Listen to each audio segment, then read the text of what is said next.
এই তো বন্ধুগণ, খাবার তো প্রতিদিনই খাই। প্রতিদিন তো না খেলে আমাদের চলবেই না।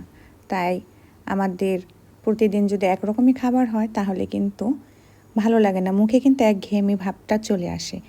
একটু কিন্তু ভিন্ন রকমের করে নিলে কিন্তু খুবই ভালো হয়।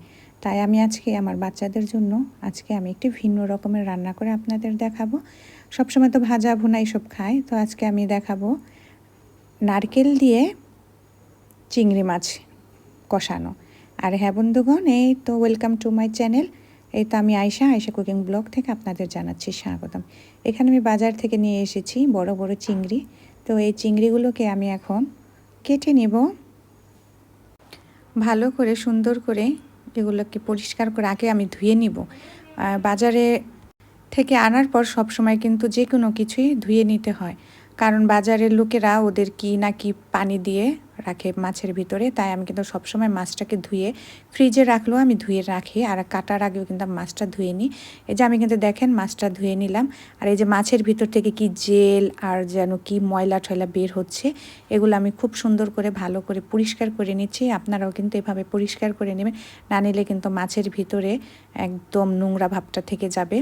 এই তো আমি সবগুলো মাছই এভাবে এই যে দেখে খুঁচিয়ে খুঁচিয়ে আমি এগুলোকে চেপে চেপে বের করে নিচ্ছি। বের না করে নিলে এগুলো ভিতরে থেকে গেলে স্বাস্থ্যসম্মত হবে না। আর এখানে কিন্তু একটা রগ থাকে, সেই রগটা আমি বের করার চেষ্টা করছি। তো আমি এখন এই তো প্রতিটাই এভাবে নিলাম, আর আমি মাছটাকে এভাবে ছিলে নিচ্ছি কিছু মাছ, কারণ আমার ছোট ছেলে মাছের যে খোসাটা পছন্দ করে না, ওর জন্য আমি কিছু মাছ এখানে আমি ছিলে নিলাম। এই তো মাছটা ছিলার পরে কিন্তু খুবই ছোট দেখা যায়, খুবই ছোট হয়ে গিয়েছে মাছটা ছিলার পরে। এভাবে আমি ছিলে সুন্দর করে যে আমি নিয়েছি। বাচ্চারা খোসাটা খেতে কিন্তু পছন্দ করে না, তাই আমি খোসাটা ছাড়িয়ে নিয়েছি। আপনারা চাইলে খোসা সহও নিতে পারেন, খোসা ছাড়িয়েও নিতে পারেন। খোসা সহও নিয়েছি, খোসা ছাড়িয়েও নিয়েছি আমি। তারপরে এখন আমি লবণ পানিতে আমি খুব সুন্দর করে আমি কিছুক্ষণ ভিজিয়ে রেখেছি। ভিজানোর পরে দেখেন কত নোংরা পানি বের হয়ে গিয়েছে। আমি কিন্তু আগেও কয়েকবার ধুয়ে নিয়েছি, নেওয়ার পরে আমি লবণ পানিতে ভিজিয়ে রেখেছি। লবণ পানিতে ভিজিয়ে রাখলে কিন্তু ভিতরে সব ময়লাটা বেরিয়ে আসে। আর এখানে আমি হলুদ গুঁড়ো আর লবণ দিয়ে মাছগুলোকে খুব ভালো করে মাখিয়ে রেখে দিব, কিছুক্ষণ রেস্টে রেখে দিব। রাখলে কিন্তু ভিতরে মাছের ভিতরে কিন্তু মশলাটা ঢুকে যায়, যেহেতু চিংড়ি মাছের ভিতরে কিন্তু সহজেই এই মশলাগুলো ঢুকতে চায় না। তো এখানে আমি সেই মাছগুলোকে খুব সুন্দর করে আমি ভেজে নিচ্ছি। এটা আমি ভেজে নিলাম। এক সাইড আমার ভাজা হয়ে গিয়েছে, এখন আমি আরেক সাইড, অপর সাইডটা আমি ভেজে নিয়েছি। এখন আমার মূল আকর্ষণ হচ্ছে গিয়ে এই তো নারকেলটা ফাটিয়ে এখন আমি নিচ্ছি। এই তো নারকেলটা ফাটিয়ে এখন আমি এটাকে দেখেন কত সুন্দর ভিতরে বেরিয়েছে, একদম কুচি কুচি নারকেল আমার। তো এটাকে এখন আমি কুড়িয়ে নিচ্ছি। এই যে দেখেন নারকেলটা কুড়িয়ে নিলাম। কুড়ানো আমার হয়ে গিয়েছে। এখন আমি এগুলো আমি নিয়ে এখন কিছু রান্না করব, আর কিছু আমি রেখে দেব নারকেলের দুধ বের করার জন্য। এখানে আমি এখন কিন্তু আস্ত নারকেল দিয়ে রান্না করব। আপনারা এইভাবে খেয়েছেন কিনা আমি জানি না, তো এইভাবে খেয়ে দেখবেন খুবই ভালো লাগে। আর এখানে আমি মশলাটা কষিয়ে নিয়েছি, আর এখানে কিন্তু সব কিছু আজকে আমি বাটা মশলা ব্যবহার করেছি। আমি কিন্তু পেঁয়াজগুলোকেও বেটে নিয়েছি।